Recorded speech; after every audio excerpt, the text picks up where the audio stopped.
ರಮೇಶ್ ಅಂತ ಹೇಳಿ ಮತ್ತೊಬ್ರು ದೂರವಾಣಿ ಸಂಪರ್ಕದಲ್ಲಿದ್ದಾರೆ. ನಮಸ್ಕಾರ ರಮೇಶ್ ಅವರೇ. ನಮಸ್ಕಾರ ಸ್ವಾಮೀಜಿ. ತುಂಬಾ ಖುಷಿ ಆಗ್ತಾ ಇದೆ. 500 ವರ್ಷಗಳ ಕನಸು ನನಸಾಗ್ತಾ ಇದೆ.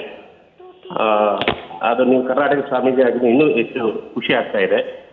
ಅದೇ ರೀತಿ ನೀವು ಶ್ರೀರಂಗಪಟ್ಟಣದ ಆಂಜನೇಯ ದೇವಸ್ಥಾನಕ್ಕೂ ವಿಶ್ವೇಶ್ವರ ತೀರ್ಥರಿಗೆ ರಾಮ ಮಂದಿರ ಹೋರಾಡಿದ್ರೆ, ಆ ರೀತಿ ನಿಮ್ಮ ನೇತೃತ್ವದಲ್ಲಿ ಬೇರೆ ದೇವಸ್ಥಾನಗಳು ಈಗ ಅರಮನಾಡಲ್ಲಿರೋ ಆಂಜನೇಯ ದೇವಸ್ಥಾನಕ್ಕೂ ನೀವು ಒಂದು ಹೋರಾಟ ಮಾಡಿ ಅಂತೇಳಿ ಒಂದು ಆಸೆ.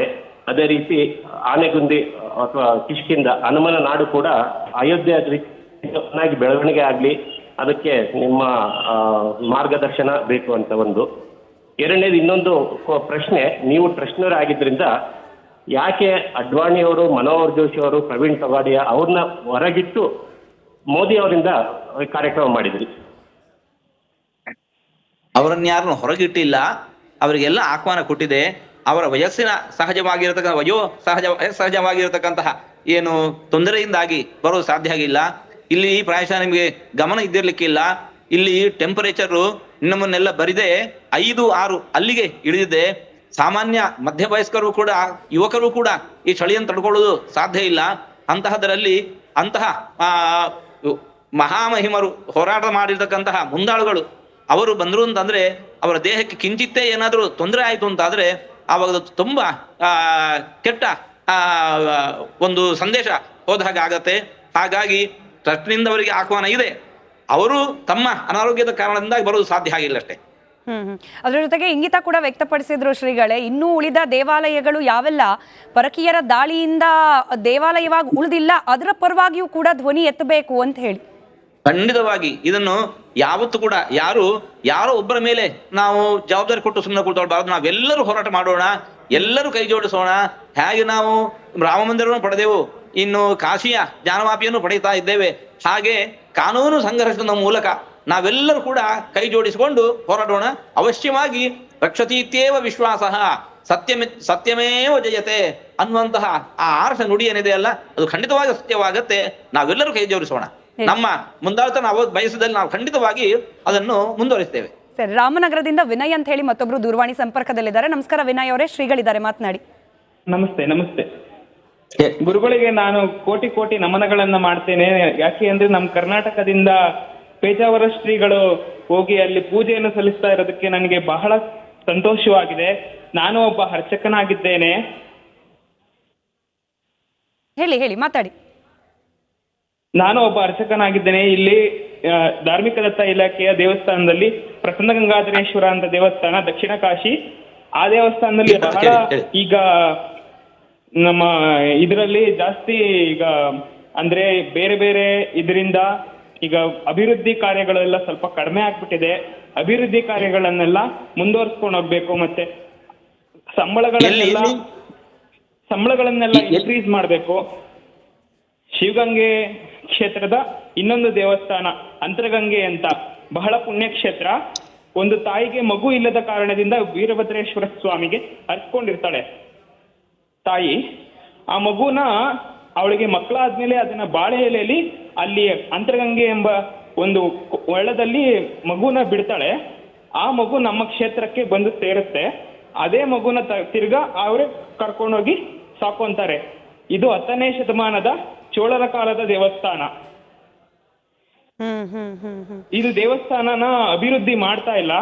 ಅಂದ್ರೆ ಶ್ರೀಗಳೇ, ಈ ರಾಜಕೀಯ ಹಿತಾಸಕ್ತಿಯ ಆಧಾರದ ಮೇಲೆ ಕೆಲವೊಂದ್ಸತಿ ಮಠ ಮಂದಿರಗಳ ಅಭಿವೃದ್ಧಿ ಕಾರ್ಯವೂ ಕೂಡ ಏರಿಳಿತ ಆಗ್ಬಿಡುತ್ತೆ ಅಂತ ಹೇಳಿ, ರೀತಿ ಆಗಬಾರ್ದು ಅನ್ನೋದು ಅವರ ಒಟ್ಟಾರೆ ಅಭಿಪ್ರಾಯ. ಖಂಡಿತವಾಗಿ ಎಲ್ಲರೂ ಕೂಡ ನಾವು ಸಾಮೂಹಿಕವಾದ ಪ್ರಯತ್ನದಿಂದ ಮಾತ್ರ ಅದನ್ನೆಲ್ಲ ಸರಿ ಮಾಡಿಕೊಳ್ಳಲಿಕ್ಕೆ ಸಾಧ್ಯ. ಎಲ್ಲರೂ ಕೈ ಜೋಡಿಸೋಣ. ಲಕ್ಷ್ಮೀನಾರಾಯಣ್ ಅಂತ ಹೇಳಿ ಮತ್ತೊಬ್ರು ದೂರವಾಣಿ ಸಂಪರ್ಕದಲ್ಲಿದ್ದಾರೆ. ಸರ್ ನಮಸ್ಕಾರ, ಶ್ರೀಗಳಿದ್ದಾರೆ, ಮಾತನಾಡಿ. ಹಲೋ, ನಮಸ್ತೆ ಸರ್. ಸರ್, ರಾಮ ಮಂದಿರ ಇದ್ದಾನ ಯಾವಾಗ ಓಪನ್ ಆಗಿದೆ ನಮ್ಗೆ ಹೋಗ್ಲಿಕ್ಕೆ ಮುಕ್ತ ಆಯ್ತು ಸರ್? ಏನ್ ಹೇಳಿ? ರಾಮ ಮಂದಿರ ಮೂರ್ತಿಗೆ ನಮಗೆ ಮುಕ್ತವಾಗಿ ಹೋಗ್ಲಿಕ್ಕೆ ಯಾವಾಗ ಅನುಕೂಲ ಆಗ್ತದೆ? ಮುಕ್ತವಾಗಿ ದರ್ಶನ ಪಡ್ಕೊಳ್ಳಿಕ್ಕೆ ಯಾವಾಗ ಅನುಕೂಲ? ಈಗ ಆಲ್ರೆಡಿ ಆಗ್ತಿದೆ, ನಿತ್ಯ ನಿರಂತರ ನಡೀತಾ ಇದೆ. ಮೊನ್ನೆ 23 ತಾರೀಕಿನಿಂದಲೇ ಪ್ರಾರಂಭ ಆಗಿದೆ. ಎಲ್ಲರೂ ಕೂಡ ಮುಕ್ತವಾಗಿ ದರ್ಶನಕ್ಕೆ ಅವಕಾಶ ಇದೆ. ರಾಮನ ದರ್ಶನಕ್ಕೆ ಎಲ್ಲರಿಗೂ ಮುಕ್ತವಾದ ಅವಕಾಶ ಇದೆ. ರೈಟ್. ರವೀಂದ್ರ ಅಂತ ಹೇಳಿ ಮಂಗಳೂರಿನಿಂದ ಮತ್ತೊಬ್ರು ದಿನಕ್ಕೆ 2-3 ಲಕ್ಷ ಮಂದಿ ಜನ ಬಂದು ದೇವರ ದರ್ಶನ ಮಾಡಿಕೊಂಡು ಹೋಗ್ತಾ ಇದ್ದಾರೆ. ನಿಜ ನಿಜ. ರವೀಂದ್ರ ಅಂತ ಹೇಳಿ ಮತ್ತೊಬ್ರು ದೂರವಾಣಿ ಸಂಪರ್ಕದಲ್ಲಿದ್ದಾರೆ. ನಮಸ್ಕಾರ ಸರ್, ಶ್ರೀಗಳಿದ್ದಾರೆ, ಮಾತನಾಡಿ. ಗುರುಗಳೇ ನಮಸ್ಕಾರ. ಹೇಳಿ, ದೇವರ ನಾನು ಮಂಗಳೂರು ಪಕ್ಕ ರಾಮಕುಂಜದಿಂದ ರವೀಂದ್ರ ಅಂತ ಹೇಳಿ. ತಾವು ಪ್ರಸ್ತುತ ಅಯೋಧ್ಯೆಯಲ್ಲಿ ಗರ್ಭಗುಡಿಯಲ್ಲಿ ಶ್ರೀರಾಮನಿಗೆ ಪೂಜೆ ಮಾಡ್ತಾ ಇದ್ದೀರಿ. ಅದೇ ರೀತಿ ಶ್ರೀಕೃಷ್ಣನಿಗೆ ಉಡುಪಿಯಲ್ಲಿ ಪೂಜೆ ಮಾಡ್ತಾ ಇದ್ದಂತಹ ದಿನಗಳು ಹಿಂದೆ ಇದೆ.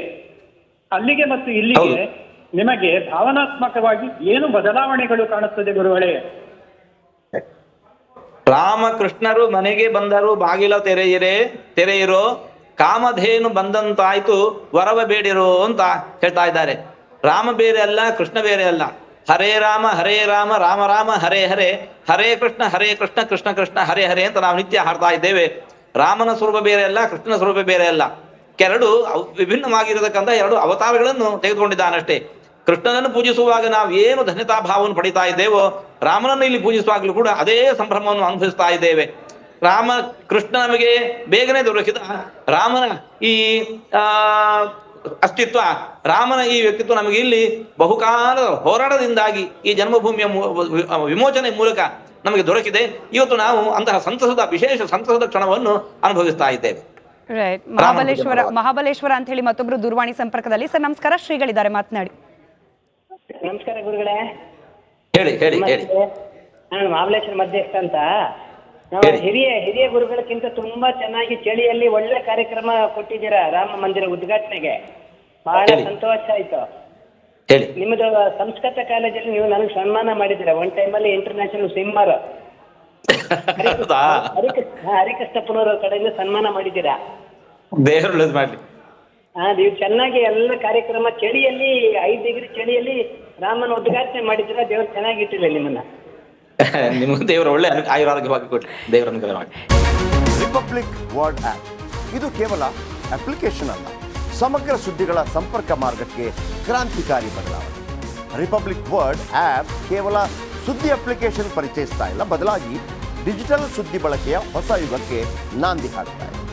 ಇದೊಂದು ಬ್ರೇಕಿಂಗ್ ನ್ಯೂಸ್, ಪ್ರಭಾವಶಾಲಿ ಕಾರ್ಯಕ್ರಮಗಳಿಗೆ ಗಟ್ಟಿಯಾದ news.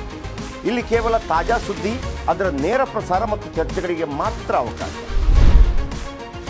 Republic world app download ಮಾಡಿಕೊಳ್ಳಿ. ಗೂಗಲ್ ಪ್ಲೇಸ್ಟೋರ್ ಮತ್ತು ಆಪಲ್ ಆ್ಯಪ್ ಸ್ಟೋರ್ನಲ್ಲಿ ಲಭ್ಯವಿದೆ. ರಿಪಬ್ಲಿಕ್ ವರ್ಲ್ಡ್ ಆ್ಯಪ್ ಇದು ಕೇವಲ ಅಪ್ಲಿಕೇಶನ್ ಅಲ್ಲ, ಸಮಗ್ರ ಸುದ್ದಿಗಳ ಸಂಪರ್ಕ ಮಾರ್ಗಕ್ಕೆ ಕ್ರಾಂತಿಕಾರಿ ಬದಲಾವಣೆ.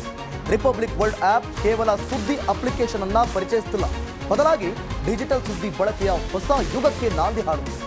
ಇದೊಂದು ಬ್ರೇಕಿಂಗ್ ನ್ಯೂಸ್, ಪ್ರಭಾವಶಾಲಿ ಕಾರ್ಯಕ್ರಮಗಳಿಗೆ ಗಟ್ಟಿಯಾದ ವೇದಿಕೆ. ಇಲ್ಲಿ ಕೇವಲ ತಾಜಾ ಸುದ್ದಿ, ಅದರ ನೇರ ಪ್ರಸಾರ ಮತ್ತು ಚರ್ಚೆಗಳಿಗೆ ಮಾತ್ರ ಅವಕಾಶ. ರಿಪಬ್ಲಿಕ್ ವರ್ಲ್ಡ್ ಅಪ್ಲಿಕೇಶನ್ ಈಗ ಲೈವ್ ಆಗಿದೆ. ಈಗಲೇ ಡೌನ್ಲೋಡ್ ಮಾಡಿ. ಗೂಗಲ್ ಪ್ಲೇಸ್ಟೋರ್ ಮತ್ತು ಆಪಲ್ ಆಪ್ ಸ್ಟೋರ್ ಎರಡರಲ್ಲೂ ಲಭ್ಯವಿದೆ.